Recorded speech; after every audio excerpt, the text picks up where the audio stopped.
favorite overs and my 4 favorite unders. Let's start with the Chargers, 9.5. I like the over. First of all, Mike McDaniel, to me, was the #1 coaching hire in the league at coordinator. He'll come in, clean up Justin Herbert. He made Tua a Pro Bowler. They get both Rashawn Slater at left tackle, Joe Alt at right tackle, and they also committed draft capital to their interior offensive line. Some think they got the best center in college football out of Florida. Jim Harbaugh teams have won 11-plus games in 5 of his 6 seasons, both years with the Chargers. So I don't think it's wild, even though the division is tough, to think they'll go 10-7 with an upgraded offensive line. That feels like an easy one. I like the over 9.5 for the Chargers. Honestly, what's not to appreciate about this entire situation? Let's be perfectly clear about this, and I apologize in advance for the repetition because I feel the need to state this for the record with absolute clarity. My analysis here is confined exclusively to the realm of the over, under, and the pure, unadulterated question of which team is going to come out on top. I am not, and I cannot stress this enough, venturing into any other territory beyond that single, solitary question. My perspective is filtered entirely through a football prism, and nothing else.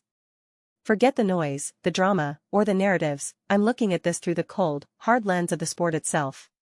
Now, I've already produced my comprehensive breakdown on the Chargers, a video where I dissected their matchup with Mike McDaniel and let loose with a fairly substantial and passionate rant the other day.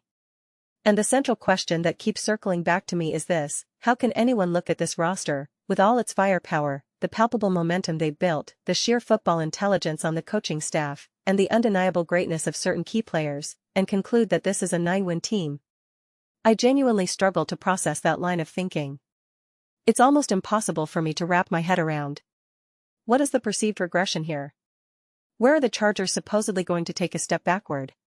If the benchmark is 9.5 wins, then you are fundamentally suggesting that a tally of 8 or 9 victories is the most realistic outcome. And if this Chargers team, in its current state, were to only win 8 games, it would completely astonish me. I would be absolutely dumbfounded. I've said this repeatedly, but it bears repeating. Last year's campaign, given the myriad obstacles they faced, was a monumental achievement. Why does this seem so difficult for people to grasp? I genuinely don't understand the disconnect. Do I need to travel back to San Diego and Los Angeles and physically shake some sense into people?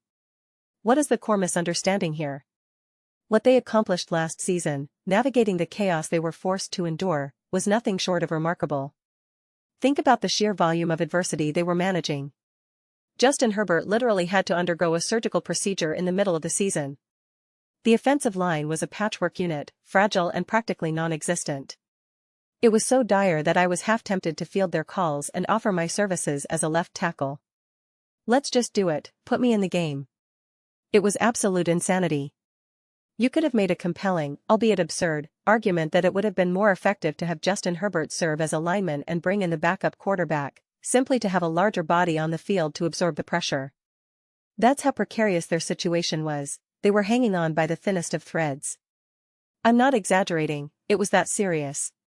And yet, people seem to overlook how impressive it was that they managed to remain competitive at all. Now, however, the prevailing logic dictates that those significant issues should be rectified. The injury problems should be alleviated. The coaching infrastructure has been demonstrably upgraded. And yet, the prevailing sentiment is that this team isn't going to improve? That line of reasoning is pure madness. Absolute, unequivocal madness. Before I dive any deeper into the football analysis, I need to take a moment to address the Chargers faithful. Whether you hail from the San Diego days or the current Los Angeles era, please remember to hit that subscribe button and watch the full video content. When you do, it drives the viewership metrics through the roof. It's not about chasing vanity metrics or obsessing over subscriber counts. The real goal is to cultivate a space where we can generate Chargers content that you genuinely want to watch, discuss, and engage with. This allows us to consistently deliver the most impartial, grounded, and honest conversations about this team. Your engagement makes a tangible difference, and I truly, deeply appreciate it. Alright, back to the point at hand. The reality is that the Chargers should be in the pole position to control the outcome of a significant portion of their games. When the schedule throws genuinely competitive matchups at them, against the Broncos, against the Rams, or even against the Kansas City Chiefs, there is no compelling, logical reason to assume that they are suddenly at such a massive disadvantage that they will just start piling up losses. These are going to be tightly contested battles. I'm not going to sit here and claim I know precisely how every snap will unfold, but it's fascinating to consider the late-season schedule, particularly weeks 16, 17, and 18. For instance, does that Broncos game in the final stretch even carry the same weight by that point? You never know what the playoff picture will look like, who will be resting starters, or what the stakes will be for either team. Similarly, you're looking at a matchup against Miami. By that juncture, the Dolphins could be in a state of free fall, actively embracing losses to secure a higher draft position, practically saying, "Give us all the losses, baby, we're climbing the draft board." The point is, you simply don't know the context or the motivation for these teams as the season winds down. And let's not forget the season opener against the Arizona Cardinals.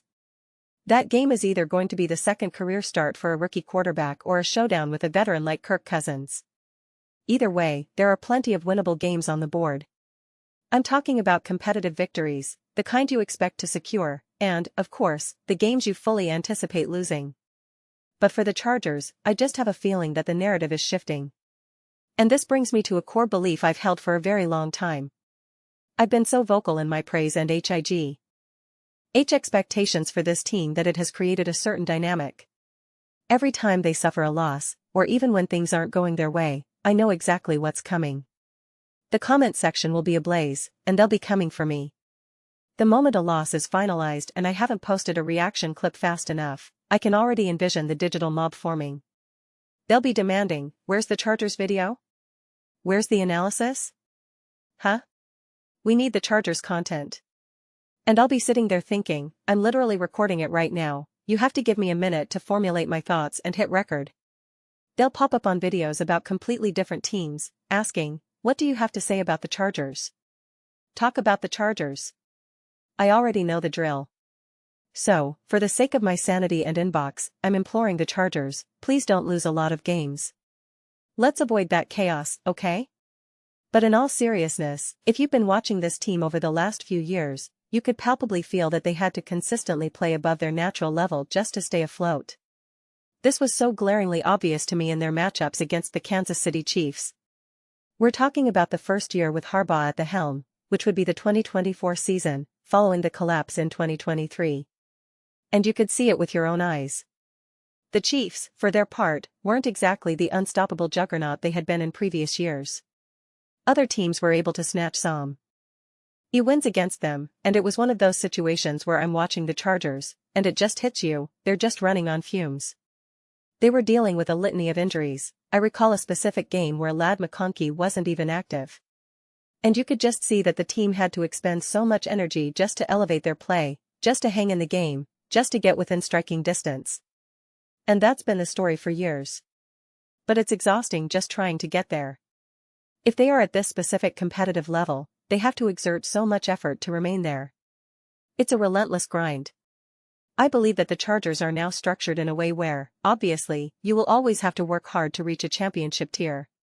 That's the nature of the sport. But the crucial difference is that they can now exist at a high baseline level without having to struggle so intensely to get there. Their floor is much more sustainable and easily accessible. Their foundation is solid. And when we look at their ceiling, the sky is the absolute limit. There is no cap on how good this offense can be. I find it almost impossible to envision them failing. Now, I'm not suggesting that Justin Herbert is suddenly going to replicate Tyreek Hill's prime statistical dominance, because that's a different player, and the Dolphins with Tua and Tyreek were a unique offensive monster.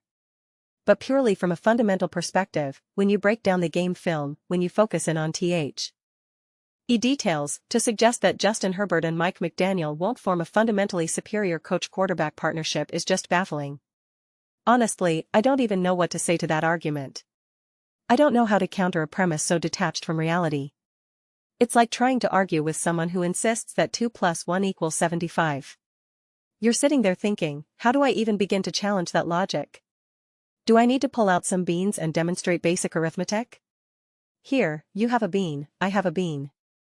We give them to Michael. Now, how many beans does Michael have? If that person still concludes it's 75, I'm completely lost. I don't know how to debate that level of incomprehension. You just look at them and think, 75 is a significantly larger number, I don't know what more I can do here. My hands are tied. What statistics can I present? What film evidence can I show? I'm at a complete loss. So, what's the root of the skepticism? Is it a fear that the injury bug will persist? Is there a concern that the defense will take a step back? I'll concede that the defense might regress slightly. I thought Jesse Minter was exceptional for the Chargers. I would be genuinely shocked, however, if the unit suddenly collapses to the point where it's unrecognizable. I don't envision a scenario where Herbert is forced to score 30 points a game just to keep up because the defense has turned into a sieve like the Bengals unit. I don't foresee that kind of catastrophic drop-off. That defense has been a formidable asset for the past couple of years, no doubt about it. It was a major pillar of their success. But ultimately, we are about to witness Justin Herbert operate behind a legitimate, competent offensive line and under the guidance of a brilliant, innovative offensive coordinator. That combination alone is going to be spectacular. On top of that, they now possess the running backs to effectively deploy Mike McDaniel's creative and unique run game attack. That single factor is going to simplify everything for the offense. When you pair an improved line with a more creative play caller, every variable you can analyze is poised for improvement. And they will all improve in tandem because it's a synergistic relationship. This brings me back to my basic 1+1 example. This is all multiplication at this point, not simple addition.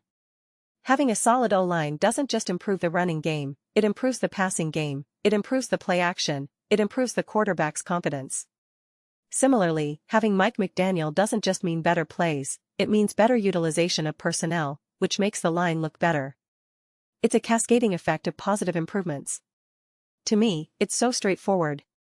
Yes, the Bills will be a tough matchup. Yes, the Seahawks will be a challenge.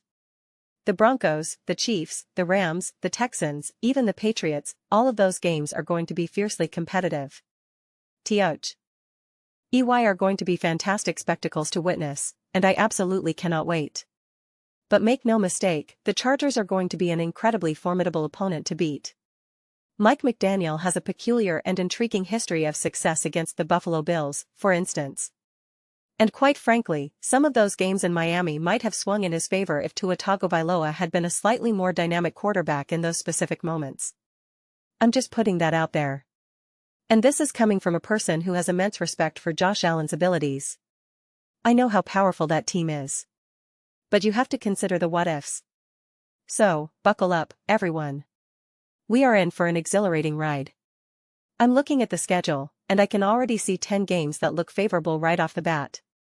Even if you just assume a split of the divisional games, going 3-3 against their AFC West rivals, which is entirely plausible, I can still see the wins stacking up. But those are just my initial thoughts. I would genuinely love to hear your perspective. What do you all think about the current state of the San Diego, or rather, Los Angeles, Chargers? Do I really need to make a trip back to San Diego, my old stomping ground, and start chasing people down in the streets? Should I be asking them, can we please stop downplaying the brilliance of what they achieved last year? Can we stop undervaluing the trajectory of this franchise? Let me know your thoughts in the comments. I read every single one. Whether you agree with me or you think I'm completely off base, let's get into some spirited discussions. Let's engage in some friendly debates. But ultimately, the goal is to have some fun with it. Please take a moment to consider subscribing. We are building an amazing community here, and I would absolutely love to have you as a part of it. My goal is to build a space where we all feel a genuine connection, a place we are all truly excited to be part of, and I believe we are well on our way to achieving that. Also, please don't forget to give this video a thumbs up, it genuinely helps with visibility and the dreaded algorithm. Thank you so much for your time and engagement. I'll see you in the next one.